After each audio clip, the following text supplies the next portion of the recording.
Hey, good morning, good afternoon, and good evening. My name is Susan Moore. I'm the Community Engagement Manager here at IIBA, and I have got a panel of guests today. We're going to be talking about Agile people, Agile organizations, perspectives on hiring practices for business analysis professionals in Agile or nimble organizations. We're so excited that you have taken some time to join us for this conversation today. We are going to be talking a little bit, but we're interested in your questions. And so I'm going to give you some instructions on how you can be part of the conversation.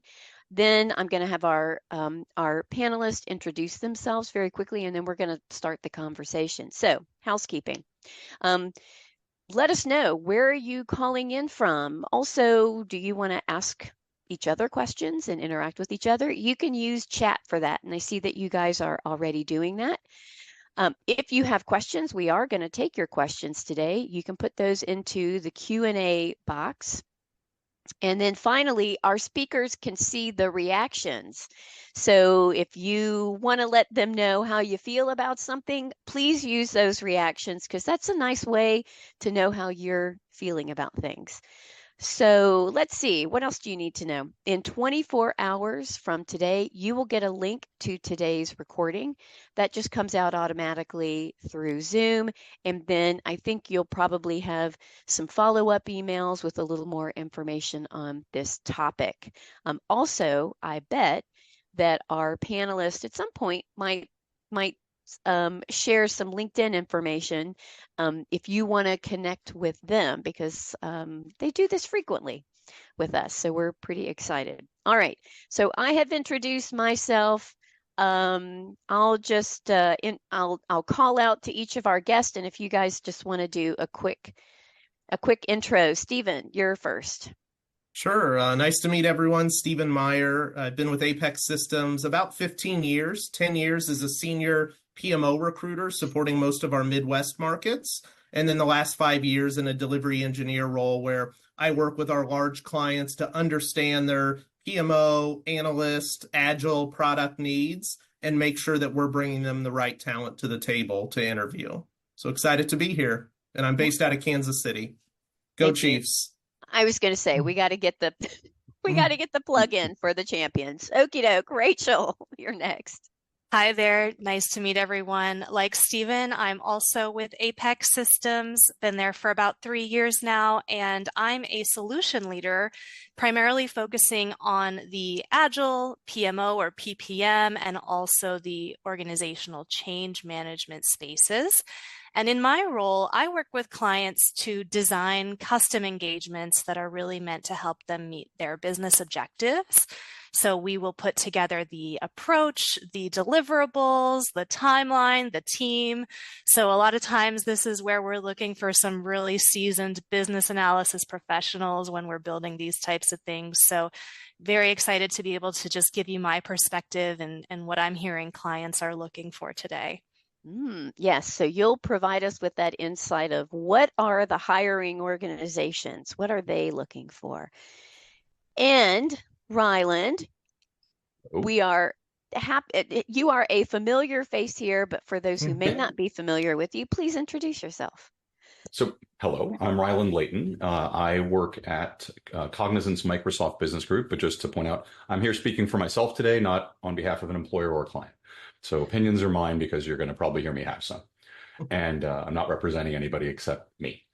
When I am not having my day job, which is being a business analyst and a senior consultant and an agilist and a database guy and other things, I love getting to do things like this because my thing is I love helping people get to their next level, be part of that aha moment for them and seeing new things. So I'm really happy to kind of be the practitioner coach because when this call hangs up, I go back to a requirements workshop this afternoon.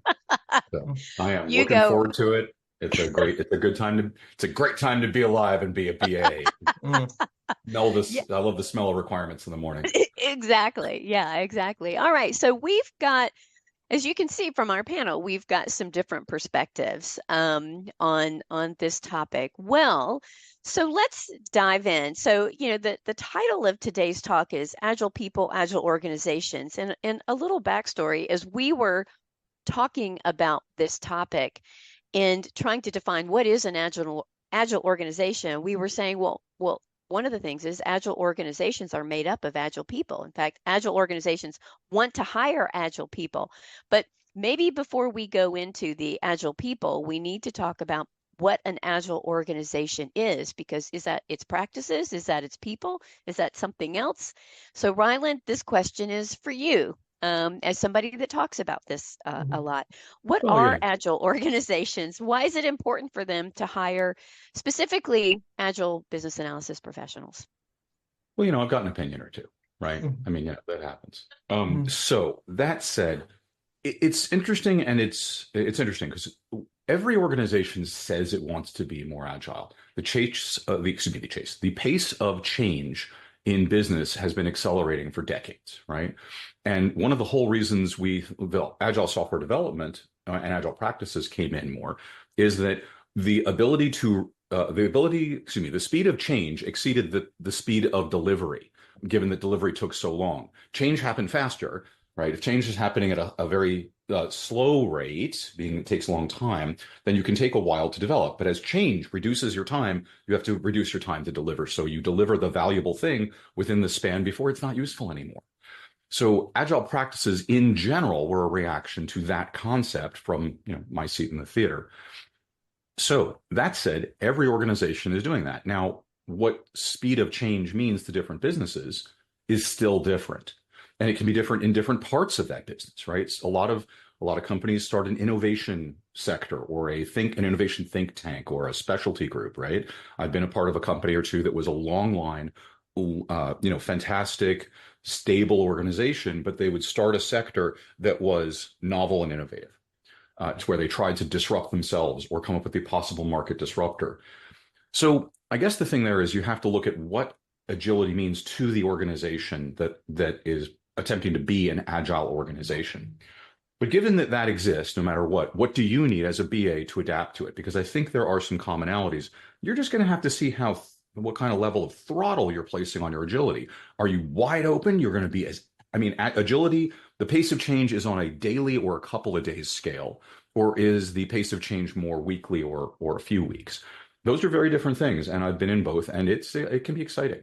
So one cultural thing is which of those is going on and how do you fit with it, right? Can you handle daily change? I was hiring somebody in an agile organization, and I said, look, you have to check yourself a little. Tell me if you're okay with this. That calendar you see in Outlook, it's kind of like the serving suggestion on a box of prepared dinner of some kind. Your calendar could look like this today. It could equally not look like that today. So you have to decide how good are you with that, and what's the level of comfortable you are with that level of change. Some people want to have more stability than that. So you got to know what that is. I think that's a good question to ask during an interview. Now, with BAs in specific, I like to go back to our agile analysis principles as in the Agile Extension version 2 for the BA BOK. Though these principles were in version 1 also. We made sure we kept them in version 2. Avoid waste is the one that comes to mind here. All right. The biggest thing for a lot of BAs is, well, I need a lot of time to invest or to investigate and to document and to determine what it is we need to be doing next and so forth. And as the pace of change increases, the ability of you have a long horizon for analysis decreases. So you need to be able to work in smaller chunks so that your work isn't wasted, right? Because if you spend 2 weeks analyzing something and the organization pivots to something else, well, that 2 weeks might have been waste. There may or may not be anything reusable in it. So I like to say, look at it and say, apply your agile analysis principles and see what can you do that's the smallest practical, useful thing that you can do to support that organization and get it done. And also, if you're looking at it from the organization point of view, because I know that Rachel and Stephen are going to talk about individual skills and individual mindset and things, so I don't want to get into that too far. If you are looking at an organization and saying, how agile is it and so forth, what do they mean by it? What's the benefit they get out of that agility? Who does that agility serve? What's the customer? Understand the focus of it so you, as a BA, can bring your skills to bear in the same way that the organization is interested in having them. And you can show your value that way. And I think that's how I'm going to see that for now. I think beyond that, maybe we'll take more questions on it, but I feel like I want to let Rachel and Stephen get into their topics as I'm sure I overlapped them unintentionally. Quite all right. My takeaway from your answer there, Ryland, is that that the business analysis professionals in Agile organizations should in some ways mirror what the organization is trying to do with their agility. So the pace of change, the comfort with change, the ability to understand what chunks of work can be done to reduce waste. I'll open it up to Stephen or Rachel. Do you guys have thoughts on Agile, other components of Agile organizations? Kind of rings true. Rachel and I were just on a call with a client yesterday that's looking for some analyst, and the manager kept saying, I just want an analyst that understands what MVP is, what a minimum viable product is. And I was like thinking about this topic for today, and it kind of made me smile. Like, yeah, you want an analyst that can come in and understand we're Agile because we need to be able to produce something for our customers that's minimally viable, but can still show value. And I really thought that rang true today. So understanding what MVP is to that client, or maybe even asking that as an interview question. I know Rylan said that about other things, but those are all insightful things you can go after. Yeah. So understanding not only the lingo of agility, but also why you would even want to pursue an MVP. Rachel, I think you were going to add something. Yes, in addition to that, in order to be able to effectively, understand what an MVP is and communicate it, you also need to be able to communicate up and down. And so by that, I mean, you need to be able to understand your business objectives, the product or the service that you're trying to build at a very conceptual level, and have a deep understanding of the goals that your organization is trying to achieve through delivering that product or service. But you also need to be able to go deeper and be able to communicate specific requirements and acceptance criteria to the Agile delivery teams that are ultimately going to be building that product. And so often what we're seeing is that something like clear acceptance criteria get missed. And I think the value of a really skilled business analyst is that they're going to be thinking about those things. They're going to be asking the questions that perhaps someone from the business side wouldn't think to ask, because they know what these Agile delivery teams typically ask for, the questions that they'll have, and they'll be prepared for that so that there is less waste, that the team isn't developing something that isn't usable, because they've been able to properly vet and flesh out all of those details up front. Yes, and so my takeaway from this piece is not just that Agile business analysis professional mirrors the organization, but also understands the goals, the objectives, understands how to pull that together. Even if maybe you haven't been specifically asked to do that, that is what makes you Agile, nimble, as it were, as a business analysis professional. Yes, sir. Ryland. So just another thing, I totally agree. You need to be able to kind of meet the organization where they are and see what needs they're expressing. But not unlike we talk about stated requirements and refined requirements. I run into a buddy that we were talking with about their organization. He said, I'm really looking for a BA who can also do like the Scrum Master and some light project management. And I said, tell me a little more about that. We had a conversation. And they talked about how the problem for them was that they were getting a lot inundated with requests. They'd been successful at doing some things that were small and rapid and proved value. And now they had to manage their high level workflow. And they were doing it by trying to increase processing at the small level, which is kind of expensive. So I think the thing I'm trying to say is, the thing I proposed to them was, look, I think you need a different intake process for your IT work versus just ramping up the process even further for people down below. Because to Rachel's point, if you make these folks work faster down below beyond the point of sustainable quality, they're going to drop things like ACs, and then you're going to wind up with rework. You're going to wind up with, the wrong thing being done the right way, which isn't valuable to anyone, right? So I just wanted to point out, you're bringing your spectrum of skills, depending on your level of seniority and skill set in general, is both, yes, as a tactical BA working on a project, it may also be to analyze the system you are part of and how to increase the business agility and reactive potential of the group towards things. So I think you're doing both. You're meeting them where they are, but you're also proposing things they may not have thought of. Here, when we talk about the nimble research, we talk about sensing and responding to change. And that's exactly what you're describing there. That's one of those nimble concepts, I think, that makes business analysis professionals really more agile. Well, let's dive in a little bit. So we've talked about big picture, how business analysis professionals can help their agile organization. So maybe now, Rachel, this question is for you, because I think you were starting to touch on some of the skills, but what are, from what you're seeing in the conversations you're having, what are the kinds of skills or competencies or even personality traits that hiring managers from these agile organizations, what are they looking for in Sure. in their business analysis hires? Yeah, well, Ryland actually just touched on something that I'm seeing a lot of too, which is perhaps an expectation from some hiring managers that they can find this hybrid BA, Scrum Master type of a role. And I'll spend some time explaining to them that, while there are folks that certainly have both of those skill sets in their tool belt, it doesn't necessarily mean that they can do both effectively or efficiently, and that those are separate roles for a reason. So what I would say is it's absolutely important as a business analysis professional to understand various agile frameworks. In fact, even going for certifications like the Scrum Master CSM or even product owner to help you understand what those roles typically entail, I think is extremely valuable. And it will help you become stronger in understanding the role that you can play and the value that you can bring to the table. But that is something I'm seeing and something that I think is a bit of a watch out, certainly that I'm on the lookout for. I don't frequently advocate for creating those hybrid type of a roles, except in very specific scenarios. But understanding agile frameworks can absolutely benefit you as well. Yeah. So knowing the different frameworks, and also it sounds like you're talking about maybe even dipping a toe into some other disciplines, whether it's project management or development or any of those areas. I often say that I am a business analyst raised by project managers. So I tend to have a very project management focus to my business analysis, but that's not for everyone. Right. What else?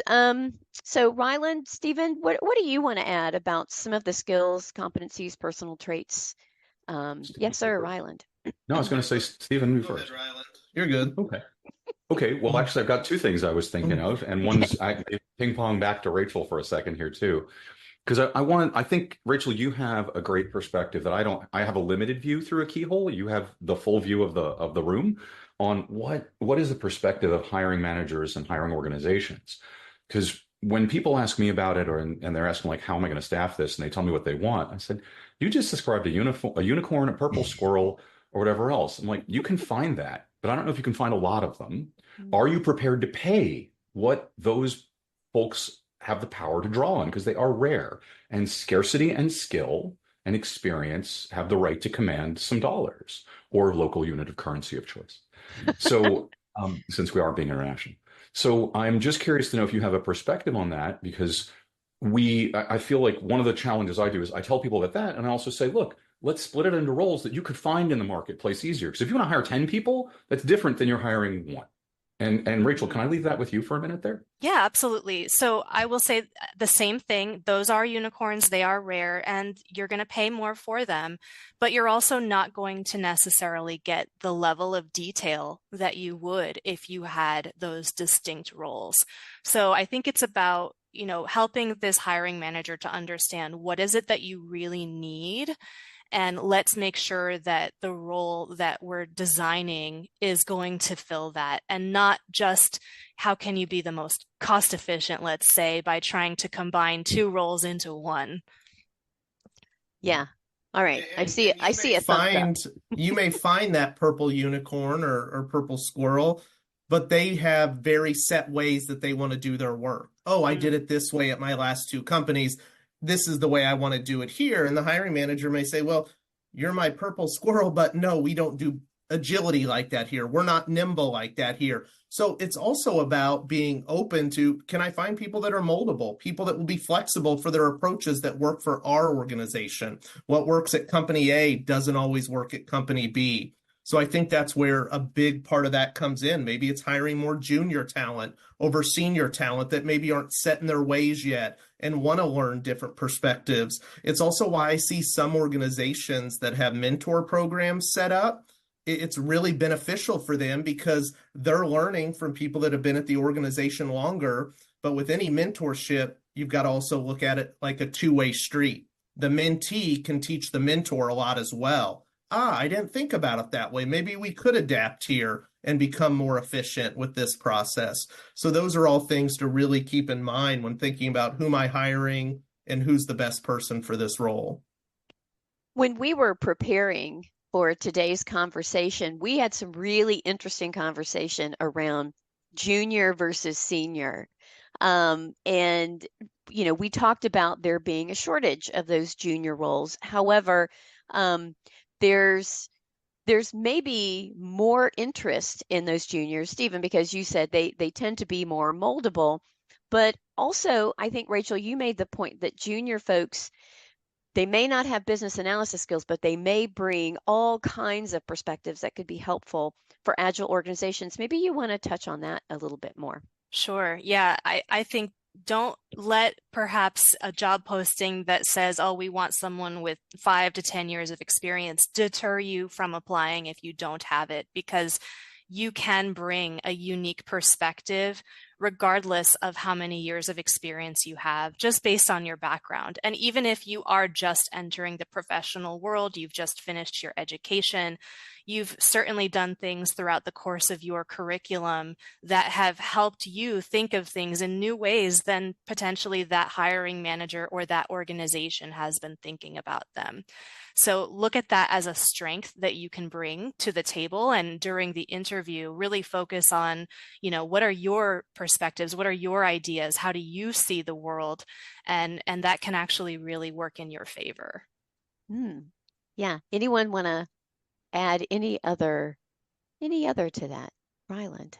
Much as I don't want to add noise to the hiring and applying process, I got to tell you, the happiest I've been at jobs has been when I saw a big discrepancy between the job title and the job description. And I applied for the job and got an interview for it. And actually, these two cases where it happened, I wound up getting the job at different points in my career. But the first thing I said to them was, I'm not getting this. You said senior business analyst, but I'm reading the job description and it is completely not that. What's going on?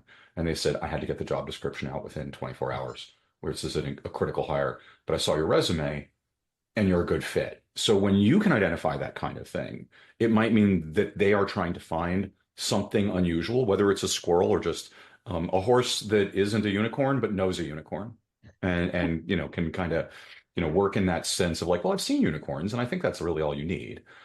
My point is, don't sell yourself short, and at the same time, bear in mind that the internet's made it easy for everybody to apply for every job, and frequently everyone does. So I don't know how to crack those nuts. I'm just pointing out, don't let it hold you back, but at least apply for ones you want. Like you think that could be interesting, and here's why.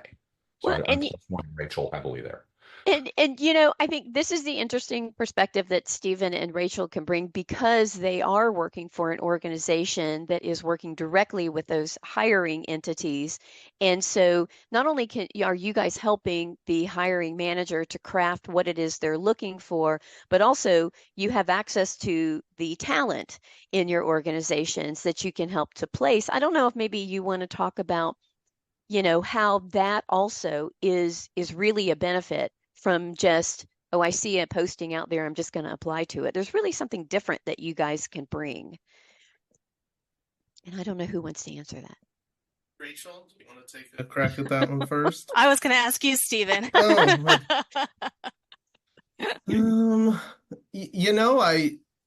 It's kind of hard to answer that. I think it could go a couple different ways, but I think it's a matter of, I always tell people, know what your core skill set is, but also know what your domain and industry knowledge is. Because I rarely speak to a hiring manager anymore who just says, give me a good business analyst. No, I need a good business analyst that's got upstream oil and gas experience. I need a good business analyst that's worked with warehouse management systems for Fortune 500 retail companies. I need a good business analyst that's worked in the financial services space with wire transfers. It's very rare. So you've got to really understand, here's what my core skills are, and here's my unique perspectives. I had someone not too long ago say, well, I spent actually the first 10 years of my career working in a grocery store. I was an assistant manager, a manager, and then I got into IT. And I'm like, why isn't that on your resume? Like, you don't have no idea how that would bring your skill set up a level if you're applying for jobs with retail type companies, with grocers, those types of things. So always think about what's made you who you are up to this point, because it can add a lot in your job search and the way you go after jobs. This is an excellent point. And actually, I think I was going to be asking you the next question, but Mm-hmm. let's talk a little more about this. So for those of you out there that are maybe getting into that first job, you're thinking about your next job, wherever you might be in your career journey. Sometimes I have talked with members and they said, well, I was an underwriter, a claims adjuster. I came from insurance, so a lot of my Mm-hmm. examples are insurance. I did that. I didn't do anything in computer science. I don't know what should I put on a resume? But your point is, Stephen, those professional experience that you've had, even summer jobs, can be really that you can get some really interesting experience that would be different. So, how do we want to talk about that? And also, how might a person applying for a business analysis role talk about that in an interview? I just think you've got to know what you're going to bring to the table right away. It's got to happen before the interview even starts, through the research you do on the company, on the hiring manager, on other people that hold the roles there. Now we've got this beautiful thing called LinkedIn out there where you can do that research. You can find all the business systems analysts in XYZ company and research, okay, this is where they came from. This is what I may have in common with them. Who's the hiring panel I'm speaking with? These three people. Learn a little bit about their background. Is there any commonalities I can bring to that interview? So obviously those core things you hope to do. But I think to kind of spin it back to the topic of this conversation, what a lot of people forget about is you've got to understand what outside factors make agility important to the company that you're interviewing for. Mm-hmm. What is it? Is it government regulations? Is it an industry with low barriers to entry and you've got a lot of competition? Is it ever-changing consumer demands that are being thrown at this company? Why is agility important to this? I had somebody not too long ago interview for a role at a utility company, followed immediately after by a big tech company. And as I was talking to the person and kind of prepping them, I said, realize these are two wildly different types of industries and what factors come into them. For the utility company, it's probably a lot of government regulations. It's probably a lot of their grid is being stressed now by more EVs out there and different ways people want their energy supplied. And for the big tech company, everyone's racing to get out the best Gen AI tool and all this new kind of next level of tech. So you've got to keep that framework in mind as you go to answer the questions, or go to also ask probing questions to the hiring panel or the hiring manager to make them see, hey, I've done my homework. I know what I'm stepping into here. Yeah. Yep. Ryland, do you want to add something? I know as we've been talking And about this, you've got some thoughts about maybe different kinds of roles for BAs. yeah, there's a thing. And honestly, again, this is open to Rachel and Stephen. I'm not sure who the best person or both of you is to answer this thing. Angela Wick and I were talking a few weeks ago, and one of the things we pointed out was that there's a huge difference between a business analyst whose core skills are business analysis and whatever level of agility is being requested, and who has domain knowledge, and an expert in a domain who's a subject matter expert who plays the part of a BA on TV, or plays it on their team. Like, they can write requirements about this topic because they know the topic so intimately and well, and they can name the things and write a decent user story, functional business, whatever requirement statement you're trying to come up with. And those are very different things. And when I've been coaching BAs lately, I point out to them, You need to decide which one you are. One of those people has job security as a BA. The other has job security as a domain expert, and they are going to stay in that domain. And Stephen, you made me think of this from your thing about, well, they want a BA with these things. But a really solid BA, from where I sit, is going to examine your problem, learn about your domain, and deal with their skills towards your domain. The domain isn't typically always the hard thing to pick up. It's not that it is easy. I'm not trying to pretend that. I'm not putting down domain knowledge. But I'm wondering where the balance of this is and what happens when you want to talk to somebody and how their reaction is if you point these. I saw you nodding a little, so I'm guessing you may have had conversations that look like this. And I'm wondering how the hiring authorities see these things. Yeah, you want me to take that one, Stephen? Sure, go for it. Yeah, I'm actually seeing, as Stephen mentioned, more and more of hiring managers looking for the BA with specific domain knowledge and not so much, I mean, let's face it, when you see a job posting, it's not going to say subject matter expert. It's going to say business analyst, or perhaps product owner or product manager. And that domain knowledge is just becoming increasingly more and more important to hiring managers because they believe that it's difficult to pick up. That may not be true, but that is the perception that they have. And so what I would recommend is if there is an industry or a particular domain that you have experience working in or that you enjoy working in, or even if you want to be there, then target that and try to focus your search efforts there because it will only help you to grow in that area. While I do think that having broad knowledge is also, of course, a valuable asset, I just am seeing more and more hiring managers looking for that domain expertise. And I think they start out looking for it and then maybe lessen that as they see that, hey, the candidate pool's not there. I think, honestly, one of the unique things about the job market right now, with more and more companies going back on site in some capacity, 2 days a week, 3 days a week, some company 5 days a week, they're realizing what maybe their candidate pool was for that skill set and that domain knowledge is not there anymore for going back on site 3 days a week. They all moved away and moved to the West Coast or moved to Florida or moved to Maine or something like that. And they're not here. So then it gets hiring managers thinking, okay, I may need to go then just consider a really strong BA with that core skill set that can spend 3 months and get up to speed on what we do. And so I'm hoping it's shifting it maybe or will as more and more companies continue to do that to what Rylan was saying about, hey, just give me a really strong BA that can get in here and use their skill set to benefit us.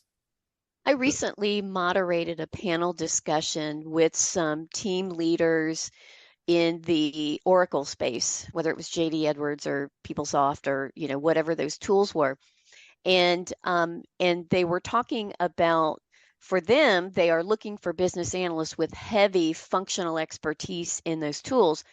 But they were recognizing that that talent, to your point, Stephen, that talent pool was remarkably rare. And so one of the things that they were doing as part of their interviews is they were starting to incorporate almost an onboarding approach because they were recognizing that that talent pool doesn't exist with all of these specific skill sets, but that if they had the right kind of a mindset, which I think would be kind of an agile mindset, that they would be willing to invest the dollars in whatever the other skills are or that you don't have. So I think this kind of goes back to really the point of this part of the conversation, which is don't sell yourself short and know where you want to go, know where your strengths are. I think too, Stephen, in some of the other panel discussions we've had, we often talk about self-reflection as being an important part of your process as somebody in the job market. Some of that reflection should be, who am I? What is it I get excited about? What am I good at? So, Rylan, did you want to add something to that? Just a thought. And I mean, I don't know. This is again in the same space, and I know this has got to be different from employer to employer and about the mindset they have. Maybe this is a good test of the agility of the employer. Are they serious about their agility or not? And I mean, I did one time have a person with that saying, show me a bunch of what they wanted. And I said, where is the agility in this? What are you doing? But honestly, the first environment I worked in that was where I learned my agility stuff, it was a startup that was well funded by a parent company. And they had a bunch of BAs. And folks, you could be scared by this. It's okay. I was too. They said, well, listen, we fired all our BAs, but we think that might have been a mistake. And you come well recommended as a guy who knows requirements well. I hadn't done any agility then. And they said, we definitely didn't need those BAs. They were too iron-bound into what they thought was right from their consulting agency. However, here's our view, and this is the so what of this story. We know a lot about agility. You know a lot about requirements. Why don't we figure something out together? And just for the reference, I didn't know a lot about their business. I worked adjacent to it, but I didn't know this line of business. And I said, that sounds awesome. And we worked very collaboratively and we figured something out. So I think the thing I'm trying to point out with this and you can throw a thumbs up or a thumbs down on it, both in the audience and visually maybe for our two other panelists, is look, do you as a company already have deep, powerful, broad experience in your domain? It's all over the place. Are you trying to hire business analysis skills, which probably aren't all over the place? Right? That's a skill set of its own. Do you have that? Are you bringing it? And by the way, you can interview for that as opposed to finding that domain expert who's also a rock star BA.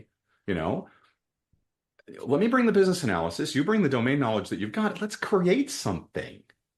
I would like that approach from somebody versus, well, you got to have the domain knowledge also. I'm not saying it's unimportant, but I'm saying, what does the market offer you? You know, and how narrow do you want to be? You know, just all those things. It just seems like that approach would be a plus and maybe the mark of an organization that is interested in being very agile because they're saying, how do we add to our team in a way with something we don't have? Because we got tons of domain knowledge. What don't we have? And I'll throw that back to the three of you, really. You know, Ryland, I think what you just mentioned is great for folks who might be wondering, how can I advance in my career? And they're not necessarily on the job hunt. You know, they might be with an organization, but looking to perhaps take the next step.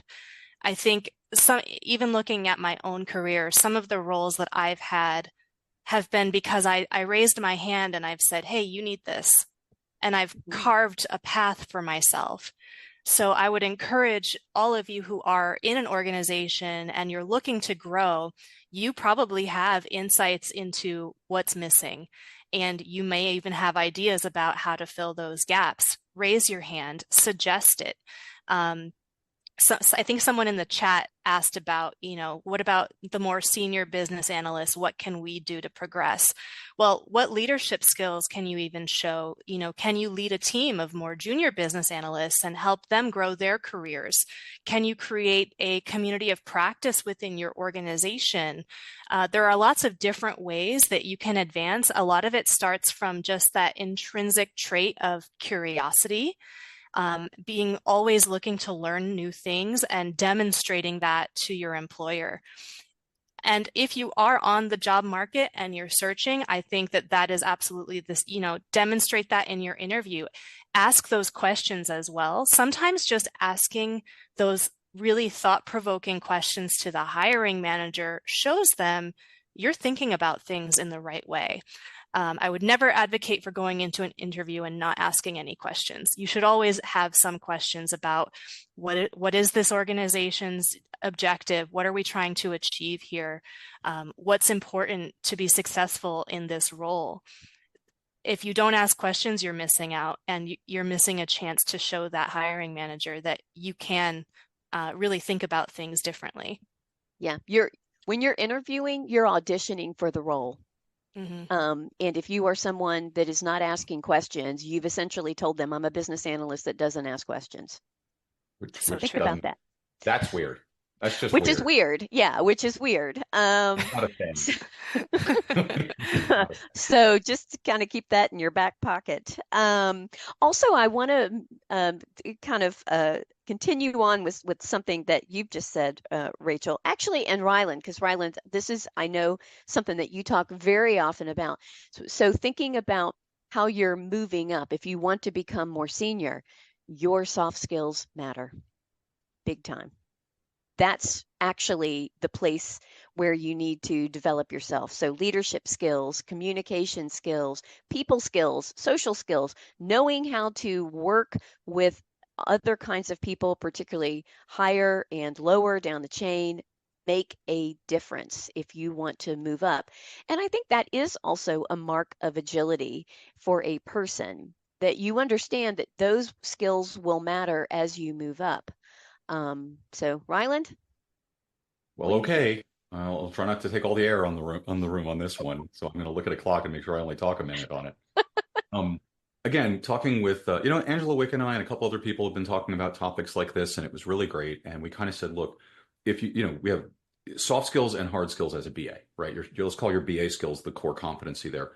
Your technical skills only reach as far as your soft skills will allow.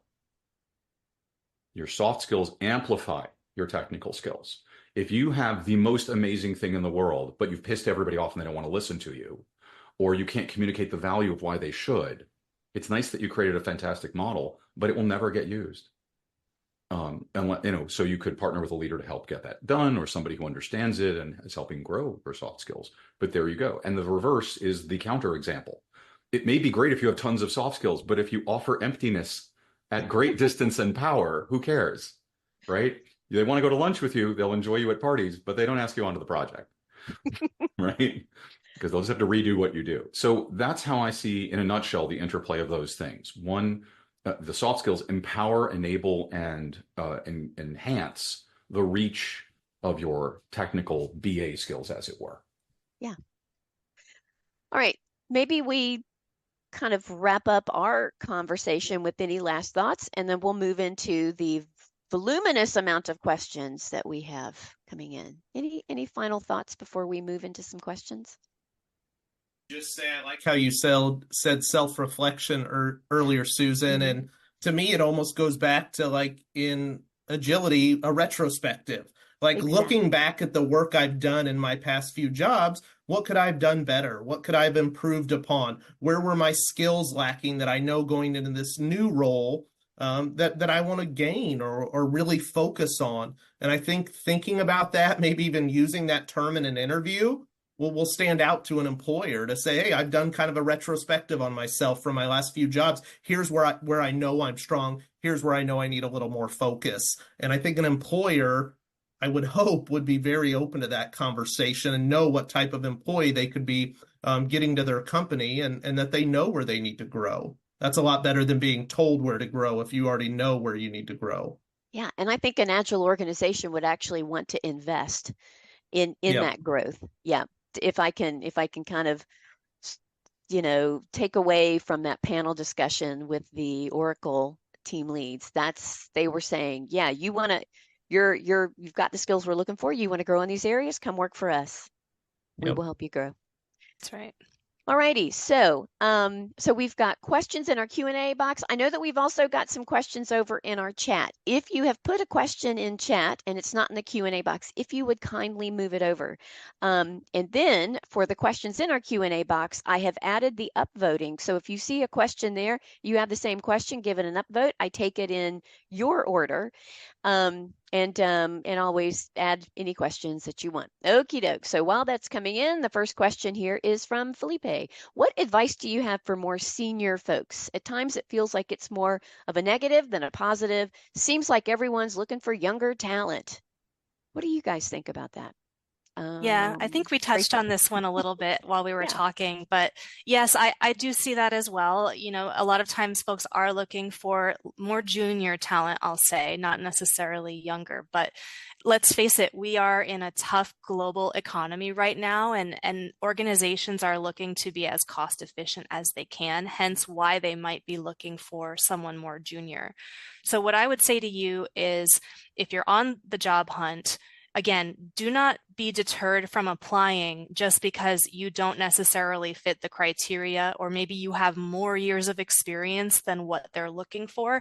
Apply anyway and talk about the value that you can bring to the table through your background and your unique skill set. If you're already employed at an organization and again, you're looking to advance or move up, again, raise your hand, ask questions, find someone who's willing to invest in you and give you an opportunity to perhaps try something different so that you can really show how you could bring additional value maybe than what you're able to do today in your current role. Great. Anyone want to add to that? I would just say also take your years of experience and the skill set you formed and say, is there another step I can take in my career with what I've done? Is there a next job I can go towards or a new career path I can go down? I mean, sure, you see a lot of people that are business analysts for their entire career, but you also see a lot of people that were business analysts for 5 or 10 years and then moved to this role and then moved to a different role here. So what are those core skills that you've gained that could be transferable to other roles? That's something you also have to think about. Yeah, and sometimes those business analyst roles don't actually have the title business analyst. So sometimes it's kind of reading in between the lines that your skill set is what they are looking for, even if you've never had a job that had that exact title. Yeah, you'd be shocked by how many times I hear a hiring manager say, you know what? Well, I'll just use a program manager, for example. I want a program manager, but I'd like one that preferably has been a BA in their career because they just bring a different layer of thinking to the program management role that we do here. And so sometimes that layer to the careers can really give you a leg up. A couple of years ago, we asked you guys, so tell us how many business analyst kinds of roles do you have in your database? And you gave us a list of 700 different job titles that essentially had business analysis skills with them. Mm-hmm. So that just tells you there is no standardization of the job title, and they are all over the place. So just keep that in mind as well, that these jobs don't always have the title. Yes, Ryland, do you want to add to that? Yeah, so just to blend in and build on just a little bit, the question originally was as a senior, how do you stand out in a senior role? And I personally am taking a little of this question as, and how do I make it clear I'm a senior role and I'm worth my senior dollars? Okay. Part of that is, I'm sure most people here are familiar with STAR answers. If you aren't, please look them up. Okay. That's right. It's an behavioral interviewing technique. It's extremely common. Please look that up. But the thing you'll want to practice is some questions like, so tell me give me an example of where being senior made a difference versus an earlier point in your career. You know, what have you done that is a distinction that you can do now that you couldn't have earlier? Or give me an example where you enabled and enhanced the ability of others, or where the team looked to you in a special way that's new and different that wouldn't have been possible by somebody else. Something along those lines. Those are off the cuff, so I can't tell you they're perfect. Maybe Rachel or Stephen has a good list or a place they can suggest. But the point is, you want to show the business value of you as that professional. And going to Stephen, I think you were talking about this, the PMO who was a BA in the past. Was that, did you say? I think you said that. Yeah, program manager. That was just an example. Yeah. So there's this thing. Well, that's an example of a senior professional. If you want someone with 5 years of depth in a thing, which is probably a reasonable amount of time to be good at it, you know, not a junior, not a senior necessarily, but solid professional, 5 years BA, 5 years project manager, 5 more years, you know, and some PMO type experience. Okay, you're looking at a 15-year professional. What are you planning to pay for that person? But also show what you blend across it if you're that person. And then the last thing is to talk about this in the context of your career story. How does this travel through? How are you showcasing your skills in this area and what difference it's made and why you're on the particular journey you're on and how this job fits with that journey and the passion you have for your profession, the passion you have for your career journey, the trajectory of it fits what the company is looking for that job, right? Like, you know, that's a big deal and it's a more advanced kind of skill, but it's a very valuable interviewing skill. So from there we get into some other topics, but I'll stop there. I don't want to belabor this one. I like thinking about like who's at the top of their game. Like look at the CEO of Google. He started out as a product manager at Google like 30 years ago and just started working out in one product line and then grew his skill set to now where he is at the top of one of the largest companies in the world. So always think about that growth thing, like Ryland was saying. Yep. All right, let's take our next question. This question is from Pushkar. What would you say would be the top 3 skills for a business analyst in an agile organization? I almost feel like this could be like a rapid a rapid question. Everybody might have a slightly different skill set. Rachel, I'll start with you on this one. Oh What do you my think they gosh, are? there's so many that I could list, but um, I'm going to say it again, communication.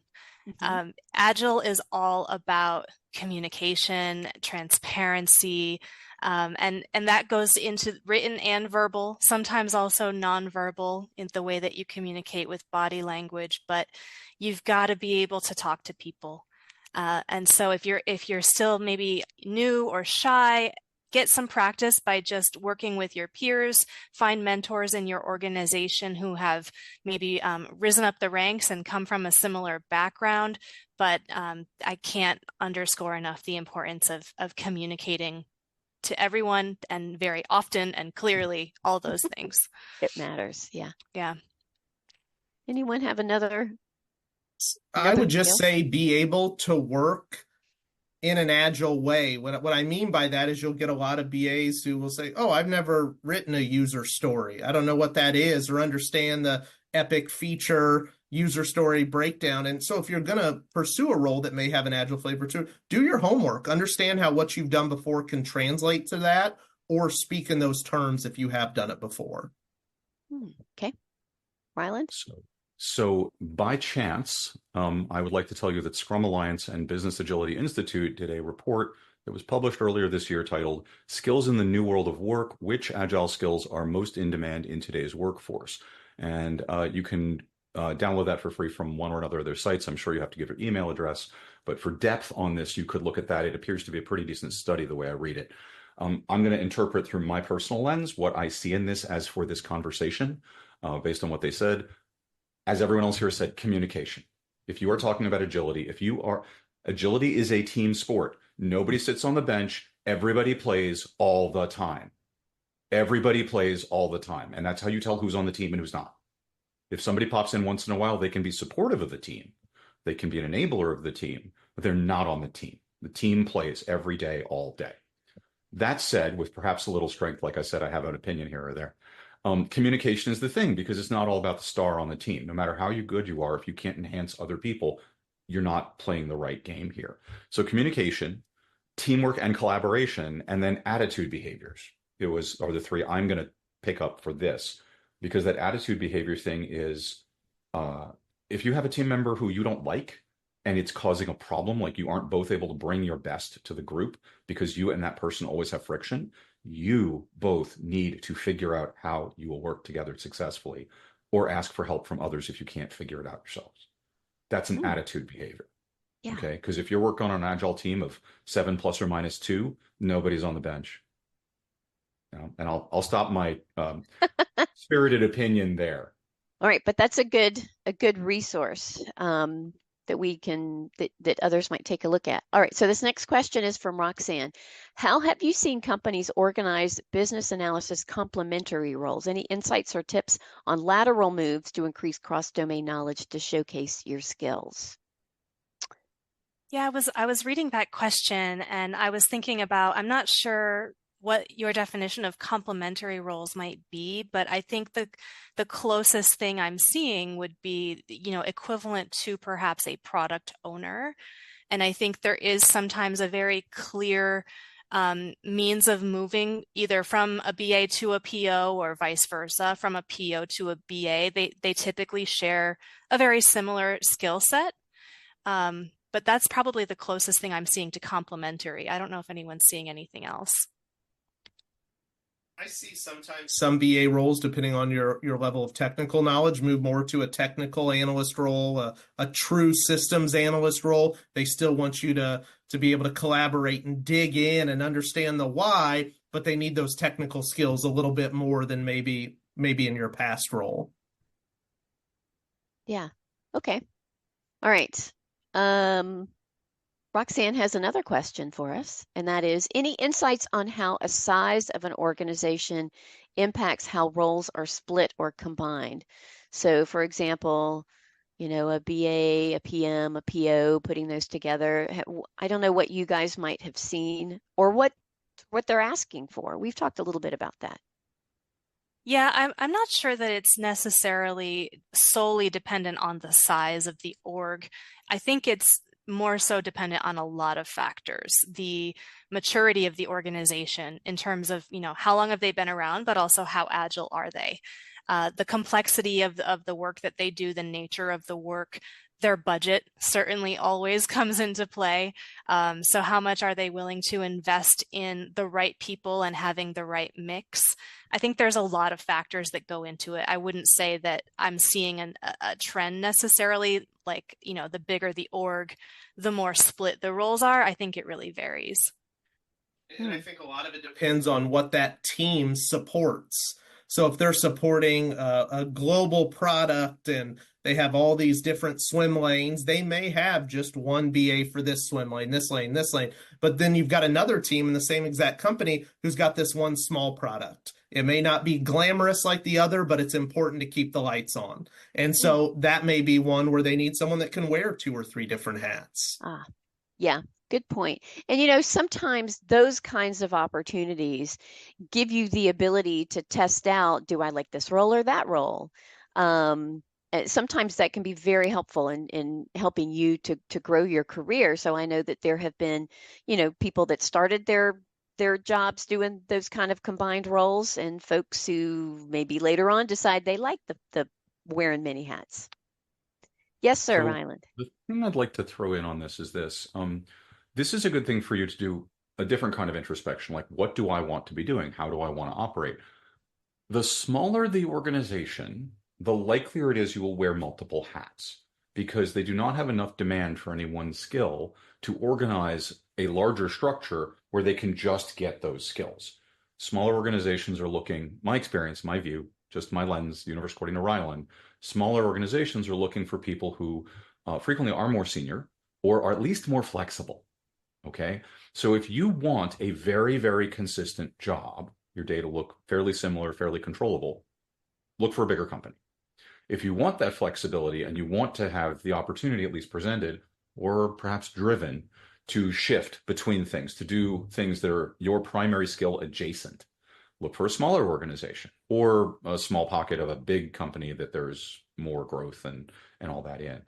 But typically, like startups, I like to point out, in my opinion, most startup companies that are very small, very, very small, they can't afford a BA because we're a specialist skill that you have to reach a certain threshold for. That doesn't mean they don't need BA skills. It just means you're going to have more than one hat, Whereas a larger organization, if you're kind of like I was proposing to Rachel and Stephen earlier, if you're trying to hire 10 people, you can be kind of picky. If you're trying to hire an organization of 1,000 people, you need to be able to get that draw from the market and not have to treat every person like it's an individual specialized gem. You will when you're hiring them, but as an organization, you can't build it around that. There's too many people you need to keep staffed, and it'll stop. What if you can't staff those things? So just saying to people here, if you like broadening and stretching, consider small companies. Just plan on being stretched and broadened. You're going to have to. It's going to come to you unexpectedly.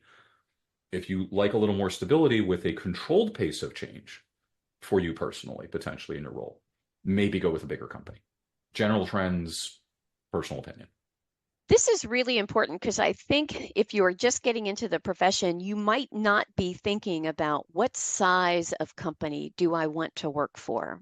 And you raise a really interesting point, because sometimes we get overly focused on the role, but size of organization can give you a completely different perspective. It can give you a completely different experience of what you do. And so I knew for me, I think I had one experience in a large company and I said, never again, because I like to wear different hats. And so I always preferred small to mid-sized companies, because I did get to be a more agile business analyst.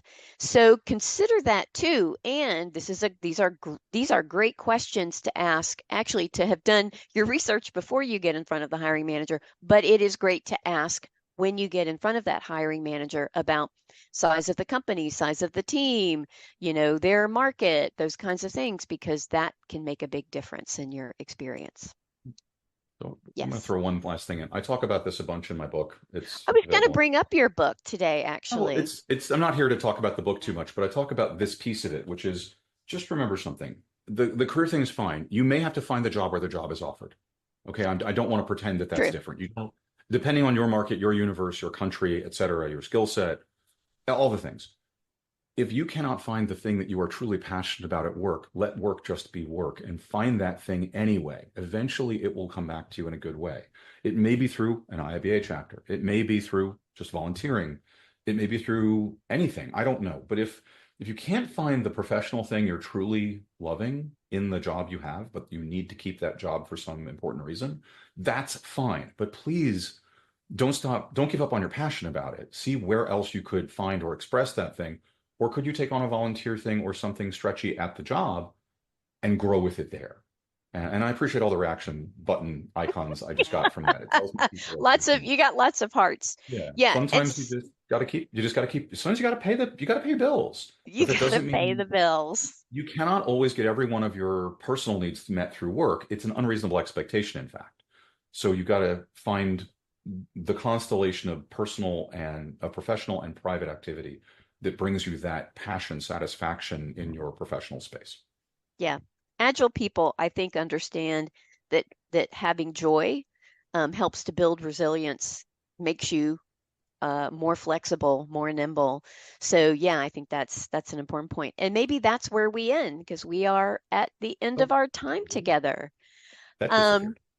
Yeah, I know. It just goes by. We just have such a good conversation. It goes by so quickly. And there's at least one person in our audience who said that today has given them a completely different insight on how to approach their job hunt. So, Hazel, thank you. Thank you for your kind word. I want to thank our guest for taking time today to have such a great and thoughtful conversation.